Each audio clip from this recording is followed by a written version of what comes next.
ધોરણ 11ના વિદ્યાર્થી મિત્રો, આજના આ ખાસ સેશનમાં આપ સૌનું હાર્દિક સ્વાગત છે. આજે આપણે અંગ્રેજી પાઠ્યપુસ્તકના એક ખૂબ જ રસપ્રદ અને એટલા જ મહત્વપૂર્ણ પ્રકરણ માઇન્ડ બોડી મેડિસિન એટલે કે મન, શરીર અને ઔષધની સંપૂર્ણ અને વિગતવાર સમજૂતી મેળવવા જઈ રહ્યા છીએ. આ કોઈ સામાન્ય ઉપરછલ્લી ચર્ચા નથી હો. આપણે આ પ્રકરણના એક ફકરામાં બિલકુલ ઊંડાણપૂર્વક ઉતરીશું, એટલે કે પેરેગ્રાફ બાય પેરેગ્રાફ એનાલિસિસ કરીશું, જેથી પરીક્ષા માટે આપણો પાયો એકદમ મજબૂત બની જાય. તો નોટ અને પેન તૈયાર છે ને? ચાલો શરૂ કરીએ. તો ચાલો હવે આમાં ઊંડાણપૂર્વક ઉતરીએ. અહીં આપણે આપણા આખા અંગ્રેજી ટેક્સ્ટને એક સુંદર દૃશ્યમાન માર્ગદર્શિકા એટલે કે વિઝ્યુઅલ મેપમાં ફેરવી નાખ્યો છે. હવે આપણા મનમાં કદાચ પ્રશ્ન થાય કે આવું શા માટે? તો હકીકત એ છે કે જ્યારે આવા જટિલ ખ્યાલોને ચિત્રો અને આકૃતિઓ દ્વારા સમજવામાં આવે ને, ત્યારે તેને લાંબા સમય સુધી યાદ રાખવું એકદમ સરળ બની જાય છે. અને પરીક્ષામાં સચોટ જવાબો લખવા માટે આ પદ્ધતિ ખરેખર જાદુ જેવું કામ કરે છે. આજે આપણે આખા પાઠના હાર્દને માત્ર વાંચીશું જ નહીં, પણ એકદમ સરળ અને રસપ્રદ ભાષામાં ડીકોડ કરીશું. આજની આપણી આ સમજૂતીનું માળખું એકદમ સ્પષ્ટ છે. આપણે આ 6 મુખ્ય મુદ્દાઓ પર ક્રમશઃ આગળ વધીશું. પહેલું, રોગના મૂળ. બીજું, આધુનિક જીવનશૈલીની સમસ્યા. ત્રીજું, આયુર્વેદિક ઉકેલ. ચોથું, સારવાર અને નિવારણના તબક્કા. પાંચમું, જીવનશક્તિ અને જાગૃતિ. અને છેલ્લે, પરીક્ષા માટે અત્યંત ઉપયોગી એવું શબ્દભંડોળ. વિભાગ 1. રોગના મૂળ. અહીં આપણે રોગ અને અશાંતિ ક્યાંથી જન્મે છે તેના મૂળભૂત કારણો વિશે ચર્ચા કરીશું. પાઠની શરૂઆત જ એક બહુ મોટા અને ગહન વિચારથી થાય છે. પહેલા ફકરામાં સ્પષ્ટપણે સમજાવ્યું છે કે આ દુનિયામાં કોઈ પણ બે વ્યક્તિ શારીરિક અને માનસિક રીતે ક્યારેય એક સરખી હોતી જ નથી.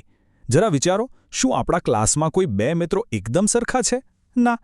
દરેક વ્યક્તિના શારીરિક આકાર, કદ અને માનસિક સ્વભાવ એટલે કે જેને ટેક્સ્ટમાં ટેમ્પરામેન્ટ્સ કહેવાય છે, તે બિલકુલ અલગ અલગ હોય છે. આને જ પ્રિન્સિપલ ઓફ ઇન્ડિવિજ્યુઆલિટી એટલે કે વ્યક્તિગત ભિન્નતાનો સિદ્ધાંત કહેવાય છે. સ્વાસ્થ્ય અને સુખાકારી માટે પ્રત્યેક વ્યક્તિનો પોતાનો સ્વભાવ બારીકાઈથી સમજવો એ સૌથી પહેલું અને પાયાનું પગથિયું છે. કારણ કે ભાઈ, દરેક શરીરની જરૂરિયાતો અલગ જ હોય છે ને. હવે આપણે બીજા ફકરા પર નજર કરીએ. અહીં આયુર્વેદ અનુસાર રોગોના કારણોને 2 મુખ્ય ભાગમાં વહેંચવામાં આવ્યા છે. એક તરફ છે શારીરિક રોગો, જેના બાહ્ય પરિબળો એટલે કે એક્સટર્નલ ફેક્ટર્સ છે. દાખલા તરીકે અયોગ્ય ખોરાક ખાવો અથવા જીવાણુઓ એટલે કે પેથોજન્સનો હુમલો. જ્યારે બીજી તરફ છે માનસિક રોગો. આના આંતરિક પરિબળો એટલે કે ઇન્ટર્નલ ફેક્ટર્સ છે. ઇન્દ્રિયોનો ખોટો ઉપયોગ અને નકારાત્મક લાગણીઓ જેમ કે ક્રોધ, લોભ કે ઈર્ષા. અહીં ટેક્સ્ટ એક બહુ જ અગત્યનો મુદ્દો ઉઠાવે છે કે આપણે હકારાત્મક વિચારસરણી વિકસાવવી જ રહી, કારણ કે હકારાત્મક વિચારો જ આ નકારાત્મક પરિબળોને ઘટાડવામાં અને માનસિક શાંતિ પાછી લાવવામાં સૌથી મોટો ભાગ ભજવે છે. ત્રીજા ફકરામાં લેખક એક બહુ જ જટિલ વિશિયસ સાયકલ એટલે કે વિષચક્રની વાત કરે છે. આ ખરેખર સમજવા જેવું છે. જ્યારે પણ કોઈ શારીરિક રોગ થાય છે, ત્યારે તે સીધી રીતે આપણી લાગણીઓને ખડભડાવી નાખે છે. સાચું કે નહીં? જરા યાદ કરો, જ્યારે તાવ આવ્યો હોય ત્યારે મન પણ કેવું ઉદાસ થઈ જાય છે.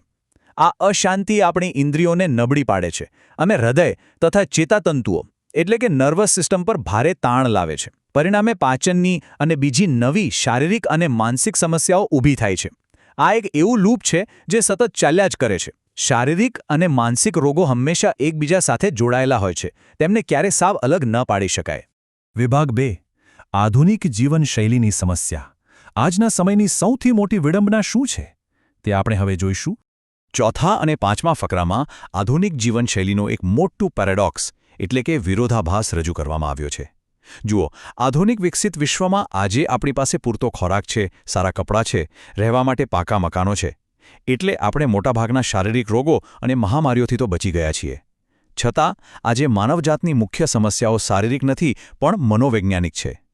અત્યારે ચારે તરફ એક ભયંકર માનસિક અશાંતિ વ્યાપેલી છે. એકલતા, પ્રેમના અભાવની લાગણી, અકારણ ગુસ્સો, તણાવ અને સતત રહેતી ચિંતા. આ બધી જ મનોવૈજ્ઞાનિક સમસ્યાઓ આપણી શારીરિક ઊર્જાને એટલી હદે ખેંચી લે છે કે રોજિંદા સાચા કાર્યો કરવા માટે પણ આપણામાં શક્તિ જ નથી બચતી. અને અહીં આ વાત એકદમ સ્પષ્ટ થાય છે. પાંચમા ફકરામાં બહુ સુંદર રીતે સમજાવ્યું છે કે મનુષ્ય તેના જૈવિક મૂળ એટલે કે ઓર્ગેનિક રૂટ્સથી કેવી રીતે સાવ કપાઈ ગયો છે. આજના સમયની આ અત્યંત દોડધામ ભરેલી અને અસ્થિર દિનચર્યા જુઓ. આ કૃત્રિમ શહેરી વાતાવરણ અને સોશિયલ મીડિયાના પ્રચંડ વર્ચસ્વે આપણા મનની શાંતિ અને સંતોષ રીતસરના છીનવી લીધા છે. શુદ્ધ અન્ન, જળ, ખુલ્લી કુદરત અને એકબીજા સાથેના સુખી પારિવારિક જીવનનો સંપર્ક હવે સાવ તૂટી ગયો છે. અને દોસ્તો, આ જ તો આજના સમયની તમામ માનસિક બીમારીઓનું મૂળભૂત કારણ છે. હવે છઠ્ઠા ફકરાનું આ વાક્ય જરા ધ્યાનથી સાંભળજો. આ ખરેખર ચોંકાવનારું અને અત્યંત શક્તિશાળી છે. લેખક કહે છે, આધુનિક દવા એ આપણી ખોટી જીવનશૈલીમાં આપણને ચાલુ રાખવા માટેનો માત્ર એક તાત્કાલિક ઉપાય છે. આનો અર્થ શું થાય? ટેક્સ્ટ બહુ જ સરસ રીતે સમજાવે છે કે આપણે આપણી વર્તણૂકના મૂળને સુધારવાને બદલે મોટાભાગે માત્ર એક ક્વિક ફિક્સ એટલે કે ફટાફટ ગોળી ગળી લઈએ છીએ. આ તો કારના ડેશબોર્ડ પર બળતી લાલ ચેતવણીની લાઇટ એટલે કે વોર્નિંગ લાઇટને સ્ટીકર મારીને છુપાવવા સમાન છે. એન્જિન સુધારવાનો તો કોઈ પ્રયાસ જ નથી કરતું. આધુનિક જીવનમાં ભાગ્યે જ આપણે ક્યારે શાંતિથી બેસીને મૂળ સમસ્યા પર વિચાર કરવાની તસદી લઈએ છીએ. વિભાગ 3 આયુર્વેદિક ઉકેલ. જો આટલી બધી સમસ્યાઓ છે તો તેનો કાયમી અને સાચો ઉકેલ શું છે? ચાલો જાણીએ. 7મા ફકરામાં એક મોટો અને અગત્યનો વળાંક આવે છે. અહીં આધુનિક વિશ્વ અને આયુર્વેદ વચ્ચેનો તફાવત બરાબર સમજવા જેવો છે, જે ખરા અર્થમાં આ પાઠનો હાર્દ છે. આધુનિક વિશ્વ હંમેશા વધુને વધુ ભૌતિક વસ્તુઓ મેળવવાની લાલસા જ રાખે છે, જેને ટેક્સ્ટમાં હેવિંગ એટલે કે માત્ર મેળવતા રહેવું કહેવામાં આવ્યું છે. જ્યારે તેની બરાબર સામે આયુર્વેદ કુદરત સાથેની સંવાદિતા, સાદગી અને આંતરિક સંતોષ પર ભાર મૂકે છે, જેને બીઇંગ એટલે કે પોતાના ખરા અસ્તિત્વમાં રહેવું કહેવાય છે. આયુર્વેદ આપણને આપણી અંદર રહેલી સર્જનાત્મકતા સાથે જોડીને આ બધી જ સ્વાસ્થ્ય સમસ્યાઓનો કાયમી અને નક્કર ઉકેલ પૂરો પાડે છે. વિભાગ 4 સારવાર અને નિવારણ. આયુર્વેદ મુજબ સાજા થવાના 4 પ્રાથમિક તબક્કાઓ. હવે આપણે પાઠના સૌથી અગત્યના ભાગ પર આવી રહ્યા છીએ. આયુર્વેદમાં સાજા થવાના એટલે કે હીલિંગના 4 પ્રાથમિક તબક્કાઓ દર્શાવવામાં આવ્યા છે. ફકરા 8 થી 10માં દર્શાવેલ આ વિભાગમાંથી મોટા પ્રશ્નો વારંવાર પૂછાતા જ હોય છે. એટલે પરીક્ષા માટે આ 4 તબક્કાઓ આ જ ક્રમમાં યાદ રાખવા અત્યંત જરૂરી છે. પહેલું, રોગની સારવાર એટલે કે ડિઝીઝ ટ્રીટમેન્ટ. બીજું, રોગ અટકાવવો એટલે કે ડિઝીઝ પ્રિવેન્શન. ત્રીજું, જીવનશક્તિમાં વધારો એટલે કે લાઈફ એન્હાન્સમેન્ટ. અને ચોથું, જાગૃતિનો વિકાસ એટલે કે અવેરનેસ ડેવલપમેન્ટ. બરાબર ને? ચાલો હવે આ દરેકને વિગતવાર સમજીએ. 9મા ફકરામાં આ પહેલા તબક્કાની ચર્ચા છે, રોગની સારવાર. હવે અહીં એક બહુ જ આશ્ચર્યજનક વાત કહી છે. આયુર્વેદ શા માટે માત્ર મેડિકલ ટ્રીટમેન્ટને એક નિષ્ફળતા અથવા ફેલિયર માને છે? વિચારો. કારણ કે ભાઈ, જ્યારે સારવાર શરૂ થાય છે ત્યાં સુધીમાં તો રોગ પહેલેથી જ શરીરમાં પ્રવેશી ચૂક્યો હોય છે અને આંતરિક અવયવોને ખાસ્સું એવું નુકસાન પહોંચાડી ચૂક્યો હોય છે. એટલે આ તો પહેલેથી જ બગડી ગયેલી વસ્તુને માંડ સુધારવા જેવો પ્રયાસ થયો. અને લાંબા ગાળે આધુનિક દવાઓ કે સર્જરીની અનેક નુકસાનકારક આડઅસરો પણ આપણે ભોગવવી જ પડે છે. એટલે જ આને સાચી સફળતા નથી ગણવામાં આવતી. 10મા ફકરામાં બીજા સ્તર એટલે કે રોગ અટકાવવા માટે એક અદ્ભુત રૂપક એટલે કે મેટાફર આપવામાં આવ્યું છે. દરિયામાં ચાલતા વહાણનું ઉદાહરણ. જેમ અસ્થિર દરિયામાં વહાણ ચલાવવા માટે સતત સુકાન ફેરવવું પડે છે, મોજા પ્રમાણે સતત અનુકૂલન સાધવું પડે છે, તેવી જ રીતે આપણી આસપાસ ઋતુઓ બદલાય કે આપણી પોતાની ઉંમર વધે ત્યારે જીવનશૈલી, આહાર અને પર્યાવરણમાં સતત ફેરફાર અને કાળજી લેવી અત્યંત જરૂરી બની જાય છે. રોગના લક્ષણો દેખાય તે પહેલાં જ પેલી નુકસાનકારક આદતો અને પરિબળોને ઓળખીને તેને દૂર કરવા ખરા અર્થમાં એ જ સાચું નિવારણ છે. વિભાગ 5 જીવનશક્તિ અને જાગૃતિ. આપણે હવે આયુર્વેદના સૌથી ઉચ્ચ અને અંતિમ લક્ષ્ય તરફ આગળ વધી રહ્યા છીએ. 11મા ફકરામાં ત્રીજો તબક્કો સમજાવ્યો છે, લાઈફ એન્હાન્સમેન્ટ એટલે કે જીવનશક્તિમાં વધારો. જુઓ, આ તબક્કો માત્ર બીમારીઓથી બચવા પૂરતો સીમિત બિલકુલ નથી. તેનો મુખ્ય ઉદ્દેશ્ય આપણા શરીર અને મનમાં હકારાત્મક ઊર્જા એટલે કે વાઇટાલિટી વધારવાનો છે. અહીં આયુર્વેદ સામાન્ય આધુનિક દવાથી ઘણું આગળ વધી જાય છે. તે આપણને શીખવે છે કે આપણી ઊર્જા કેવી રીતે વધારવી, જેથી માત્ર માંડ જીવન ટકાવી ન રખાય, પરંતુ ખરેખર એક લાંબુ, અત્યંત સ્વસ્થ અને સકારાત્મક જીવન પૂરા જોમ સાથે જીવી શકાય.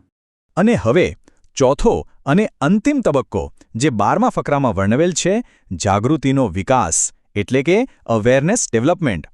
સાચું કહું તો આ એક સંપૂર્ણપણે આધ્યાત્મિક અભિગમ છે. લેખક અહીં એકદમ સ્પષ્ટ કરે છે કે માત્ર શારીરિક સ્વાસ્થ્ય મેળવવું એ કોઈ માનવ જીવનનું અંતિમ લક્ષ્ય નથી. સ્વાસ્થ્ય તો માત્ર એક સાધન છે. અસલી અને અંતિમ લક્ષ્ય તો શુદ્ધ જાગૃતિ પ્રાપ્ત કરવી અને આપણી પોતાની અંદર રહેલી અલ્ટિમેટ એક્સપ્રેશન એટલે કે અંતિમ અભિવ્યક્તિને ઓળખવાનું છે. આપણે ખરેખર કોણ છીએ તે જાણવાનું છે. આ સ્લાઇડ પરના ચાર્ટને ધ્યાનથી જુઓ, કારણ કે આ પાઠનો સૌથી ગહન અને અંતિમ વિચાર અહીં જ છે.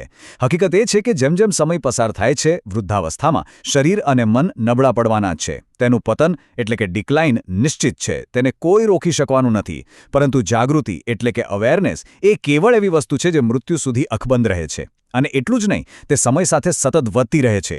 તે વૃદ્ધાવસ્થામાં આપણો સૌથી મોટો સહારો બને છે અને તમામ પ્રકારના માનસિક રોગો કે મૃત્યુના ભયનો અંતિમ ઇલાજ પણ આ જાગૃતિ જ છે. વિભાગ 6 શબ્દભંડોળ. પરીક્ષામાં ધારી સફળતા મેળવવા માટે આ કેટલાક અગત્યના શબ્દો છે. હવે આ સ્લાઇડમાં જે છે તે ખરેખર બહુ કામનું છે. આ અમુક અંગ્રેજી શબ્દો આખા પાઠનો નિચોડ છે. જેમ કે પેથોજેન્સ એટલે રોગકારક જીવાણુઓ, જે બાહ્ય પરિબળ છે. મેનિફેસ્ટ એટલે કોઈ રોગ કે લક્ષણનું દેખાવું કે શરીરમાં પ્રગટ થવું. ઓર્ગેનિક એટલે જૈવિક કે પ્રાકૃતિક મૂળ, જેની સાથે આપણે જોડાયેલા રહેવું જોઈએ. અને વાઇટાલિટી એટલે જીવનશક્તિ કે જોમ. પરીક્ષાના જવાબોમાં આ પારિભાષિક શબ્દોનો યોગ્ય રીતે ઉપયોગ કરવાથી પેપર ચેક કરનાર પર અત્યંત સારી છાપ પડે છે અને હા, પૂરા માર્ક્સ મેળવવાની શક્યતા પણ 100% વધી જાય છે. આખા પ્રકરણની આપણી આ સફર એક ખૂબ જ વિચાર પ્રેરક પ્રશ્ન સાથે પૂરી થાય છે, જે લેખકે જાગૃતિના તબક્કામાં પૂછ્યો છે. આપણે આપણી ઊર્જાનો ઉપયોગ ક્યાં અને શા માટે કરી રહ્યા છીએ? જરા આના પર શાંતિથી વિચાર કરજો. આ માત્ર પરીક્ષા પૂરતો મર્યાદિત પ્રશ્ન નથી, પરંતુ માનવ જીવનને અને આપણી રોજિંદી પસંદગીઓને મૂલ્યવા માટેનો એક ગહન અને અગત્યનો પ્રશ્ન છે. આ પ્રકરણની સંપૂર્ણ અને વિગતવાર સમજૂતીના આજના આ સેશનમાં જોડાવા બદલ આપ સૌનો ખૂબ ખૂબ આભાર.